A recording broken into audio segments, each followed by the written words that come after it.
مادہ میٹر کیا خود بھی کوئی سوچ رکھتا ہے؟ جیسے قرآن میں سورۃ الاحزاب میں اللہ تعالیٰ نے قرآن کو پہاڑوں پر پیش کیا. جی ظاہر ہے اللہ تعالیٰ تو جسے چاہے زبان دے سکتا ہے. احساسات تو ہیں تمام مخلوقات کے.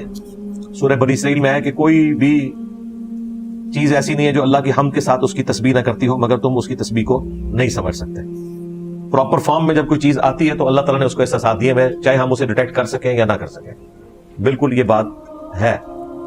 صحیح بخاری میں موجود ہے, عبداللہ ابن مسعود کہتے ہیں کہ نبی الاسلام کی موجودگی میں ہم نے بعض اوقات کھانا کھایا اور لقمے سے اللہ کی تسبیح کی آواز سنی ہے, لقمے میں سے. پھر وہ بخاری مسلم کی جو مشہور حدیث ہے, جو نبی الاسلام کے لیے جب ممبر رکھا گیا تو نبی الاسلام اس سے پہلے ایک کھجور کے تنے کے ساتھ ٹیک لگا کے خطبہ دیا کرتے تھے. جب مسجد میں آئے تو اونٹ کے بچے کی طرح رونے والی آواز صحابہ نے سنی. صحابہ کو تو ظاہر ہے غوث کتب ابدال والا علم حاصل نہیں تھا نا, ان کو تو پتہ ہی نہیں چلا کہ یہ مسئلہ کیا ہے. نبی الاسلام آئے, آپ نے اس پہ آ کے ہاتھ رکھا, وہ بالکل سسکیاں لیتے ہوئے خاموش ہو گیا جس طرح بچہ کوئی خاموش ہوتا ہے. پھر حضور نے فرمایا کہ یہ اللہ کے ذکر سے محروم ہوا کیونکہ میں اسے ٹیک لگاتا تھا اس لیے رو رہا تھا, کیونکہ نبی الاسلام کے لیے ایک ممبر گفٹ کیا تھا ایک صحابیہ نے.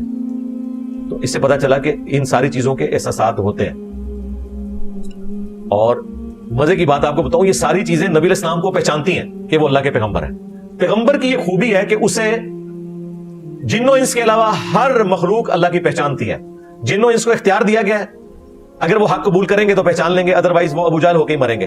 حق قبول کر لیں گے تو ابو بکر, عمر, عثمان و علی بن جائیں گے. لیکن جانور جتنے ہیں نا وہ 100% پہچانتے ہیں کہ یہ اللہ کے پیغمبر ہے. آپ دیکھیں نا, مجھے میں نے حدیث سنائی تھی سنن نسائی سے, مسند احمد سے, کہ اونٹ نے آ کے نبی الاسلام کو شکایت کی. اب اونٹ کو کیسے پتا تھا کہ اللہ کے نبی ہے؟ جانوروں کو پتا ہے کہ یہ اللہ کے پیغمبر ہے. اس طریقے سے مسلم شریف میں حدیث ہے, نبی الاسلام نے 2 درختوں کو حکم دیا کہ میرے لیے مل جاؤ, تو وہ مل گئے. پھر نبی الاسلام نے رفع حاجت کی ان کے پیچھے. تو جتنی مخلوقات ہیں نا اللہ تعالیٰ کی, جن ہو, پرندے ہو, درخت ہو, یہ 100% پیغمبروں کو پہچانتے ہیں کہ یہ اللہ کے پیغمبر ہے. انہیں پیغمبروں کو بتانے کی ضرورت نہیں ہوتی. مسلم شریف میں حدیث ہے, میں اس پتھر کو بھی پہچانتا ہوں جو بعثت سے پہلے مجھے سلام کیا کرتا تھا. جانوروں کو, پتھروں کو یہ پتا ہے کہ یہ اللہ کے پیغمبر ہے. ہاں انسان بغاوت کرتے ہیں کیونکہ انہیں اختیار ملا ہوا ہے, ان کے پاس اختیار کوئی نہیں ہے, سب پہچانتے ہیں. بخاری مسلم میں حدیث ہے, احد ایک پہاڑ ہے, ہم سے محبت کرتا ہے, ہم بھی اس سے محبت کرتے ہیں. ہے پہاڑ ہے, پتھر ہے, ہم سے محبت کرتا ہے, ہم بھی اس سے محبت کرتے ہیں.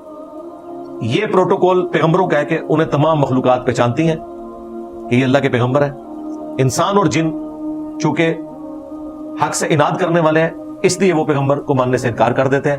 جانور اپنی نیچر کے اوپر ہوتے ہیں, وہ اللہ کا ذکر بھی کرتے ہیں. جانور کوئی ایتھیسٹ نہیں ہوتا, ہاں پتھر کوئی ایتھیسٹ نہیں ہوتا, سب خدا کے ماننے والے ہوتے ہیں, خدا کے پیغمبروں کے پہچاننے والے ہوتے ہیں.